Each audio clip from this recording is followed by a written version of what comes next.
keterbukaan, dan ketegasan. Ini adalah antara ciri-ciri yang kita perlu untuk memastikan negara kita kekal stabil. Manakala pengampu atau penjilat adalah antara jenis-jenis orang yang bagi saya hanya merugikan untuk kita. Orang-orang seperti ini, mereka hanya akan mementingkan diri mereka sendiri dan hanya fokus untuk kebaikan mereka sendiri semata-mata dan tidak kisah terhadap orang sekeliling mereka. Apakah pendapat Anda tentang perkara ini? Melalui satu penulisan yang telah ditulis oleh Dr. Muhammad Fitri Muhammad Yusuf, pentadbiran Perdana Menteri Datuk Seri Anwar Ibrahim berhadapan pelbagai cabaran kompleks memerlukan pendekatan bijaksana. Dalam konteks domestik, 3 isu menonjol, yaitu pelaksanaan semangat Perjanjian Malaysia 1963 MA 63, serta usaha mengembalikan hak Sarawak dan Sabah, cadangan mengembalikan 20% cukai kepada kerajaan negeri dan pengapungan harga diesel dan subsidi bersasar. Suara tuntutan hak dakwaan terhakis sejak pembentukan Malaysia dalam MA 63 seperti immigration, pendidikan, kuasa perundangan, peruntukan kewangan, kerajaan tempatan dan kawalan hasil bumi seperti minyak serta gas semakin lantang beberapa tahun ini. Ia tentunya memberikan cabaran kepada Perdana Menteri, terutama bagaimana memenuhi tuntutan itu tanpa mengganggu keseimbangan kuasa dalam persekutuan. Anwar perlu menunjukkan komitmen nyata dalam mengembalikan hak terbabit melalui tindakan konkret. Jika dilihat dari segi keterbukaan, Perdana Menteri membuka pintu rundingan dan dialog. Agenda mengembalikan semangat MA 63 dipersetujui bersama antara kerajaan persekutuan dengan Sarawak serta beberapa perkara yang boleh dilakukan segera seperti pertampahan peruntukan kewangan. Kemajuan dalam rundingan menunjukkan perkembangan sihat, tetapi beberapa perkara seperti pendidikan dan agihan hasil petroleum perlu diselesaikan. Sekiranya isu ini tidak ditangani dengan baik, ia boleh dilihat kelemahan dalam kawalan pentadbiran sekaligus mencetuskan rasa tidak puas hati dalam kalangan penduduk Sabah dan Sarawak. Pada masa yang sama, kejayaan Sarawak dan Sabah itu menghasilkan momentum kepada negeri lain mengemukakan tuntutan. Pulau Pinang misalnya mencadangkan kepada Anwar yang juga Menteri Kewangan untuk mengembalikan 20% cukai seperti mana yang pernah dipohon oleh Kerajaan Johor. Malah Sabah mencadangkan agar 40% hasil cukai dikembalikan kepada kerajaan negeri. Pemimpin kerajaan negeri berpandangan berhak mendapat pulangan lebih besar daripada hasil cukai dikutip kerajaan persekutuan untuk menampung pembangunan infrastruktur. Sudah tentu ini menimbulkan cabaran kepada Perdana Menteri untuk mencari jalan tengah yang dapat memuaskan kehendak negeri tanpa menjejaskan kestabilan fiskal negara. Tuntutan kewangan semakin meningkat. Perdana Menteri berusaha mendengar dan merunding, tetapi penyelesaian akhir memuaskan semua pihak masih belum tercapai. Jika tuntutan ini tidak ditangani, ia boleh mencerminkan ketidakmampuan pentadbiran mengawal tuntutan kewangan semakin meningkat daripada negeri. Tuntutan kewangan semakin meningkat ini juga boleh dilihat antara faktor menyumbang kepada pelaksanaan subsidi bersasar petrol bermula pengapungan harga diesel. Walaupun tidak populer, penyasaran subsidi bersifat strategik dan signifikan dalam usaha mengurangkan ketirisan sekaligus memastikan ia sampai kepada golongan benar-benar memerlukan, manakala penjimatan pula boleh digunakan untuk tujuan seperti menambah baik perkhidmatan pengangkutan awam. Namun, cabaran utama adalah bagaimana mengurangkan rasa tidak puas hati dalam kalangan rakyat, terutamanya golongan berpendapatan rendah dan menengah yang mungkin terkesan daripada kesan limpahan akibat kenaikan harga bahan api. Keterbukaan pentadbiran pendidikan menteri dalam pelaksanaan subsidi bersasar boleh dilihat dari segi usaha kerajaan mengadakan sesi penerangan dan dialog dengan pelbagai pihak berkepentingan. Malangnya, ada pihak tertentu sengaja memutarbelitkan fakta hingga menimbulkan kegusaran rakyat.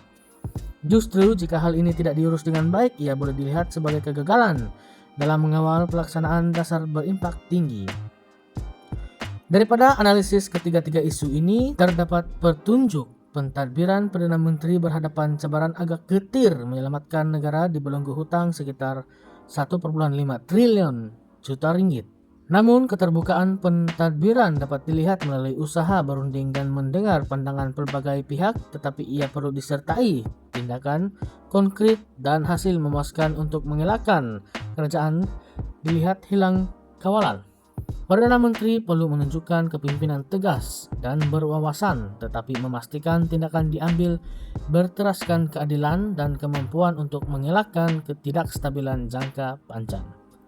Realitinya, dalam dunia politik dinamik, keupayaan mengadaptasi dan mengurus perubahan dengan sikap adalah kunci kepada kejayaan pemimpin. Penulis adalah pencerah kanan Pemikiran Kritis dan Kreatif College Profesional Baitul Mal Kuala Lumpur.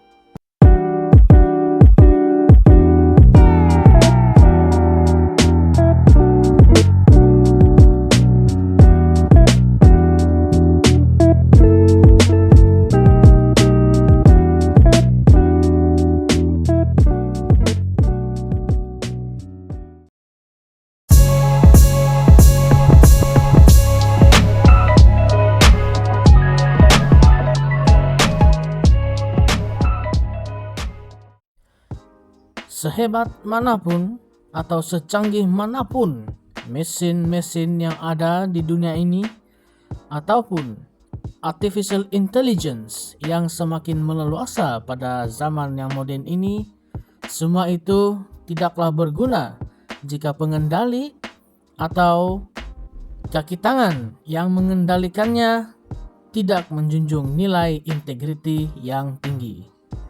Walau canggih manapun, tetapi jika orang itu pemikirannya, jati dirinya tidak secanggih teknologi, maka teknologi itu adalah sia-sia. Betulkah atau tidak? Apakah pendapat Anda semua?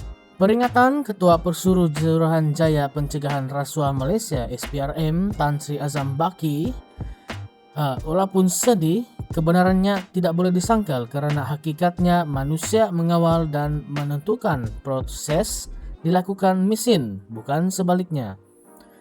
Mesin pengimbas mempunyai limitasi dan had pemantauan, sedangkan kelicikan pemberi serta penerima rasuah, terutamanya sindiket, boleh mengakali kecerdasan sesuatu teknologi. Malah perbuatan rasuah boleh dilakukan bila-bila masa saja, termasuk di luar waktu bertugas, tidak dapat dijangkau sesuatu sistem digital, bahkan ada saja kelompongan oleh yang boleh dieksploitasi penjenayah untuk sesuatu transaksi rasuah. Hakikatnya, sistem canggih dan teknologi maju sudah lama digunakan di negara ini, tetapi kes rasuah berulang dengan terbaru. Wang tunai RM4,4 juta dirampas SPRM daripada 11 pegawai kastam Diraja Malaysia (KDRM) dikaitkan sindiket kontena terbang. Kes rasuah membabitkan ketirisan duty kastam itu dianggarkan berjumlah 3,5 bilion ringgit Malaysia berlaku di Pelabuhan Klang, sekaligus membawa penahanan 6 individu, yaitu pengarah, pekerja, syarikat, seorang randa dan kekasihnya. Pada Mac lalu, 34 anggota dan pegawai JKDM bersekongkol dengan sindiket penyeludupan, pengimportan, dan penjualan arak serta rokok seludup membabitkan ketirisan hasil cukai RM2 bilion, ditahan SPRM dalam Ops Samba 2.0. Ini tidak termasuk rasuah membabitkan puluhan ribu ringgit saja. Dengan seorang dua kaki tangan kastam didakwa setiap kes, hingga tidak heranlah jabatan itu menduduki tangga ketiga selepas Immigration dan Jabatan Pengangkutan Jalan JPJ sebagai agensi penguat kuasa paling banyak aduan isu salah laku integriti diterima Suruhanjaya Integriti Agensi Pengangkutan EAIC pada tahun ini. Malah satu kes membabitkan kastam turut mendapat perhatian Perdana Menteri Datuk Seri Anwar Ibrahim melahirkan rasa sedih dan terkesan dengan salah guna kuasa dilaporkan berlaku di bagian kargo lapangan terbang antarabangsa Kuala Lumpur KLIA, Sepang sehingga negara menanggung kerugian hampir 2 bilion ringgit.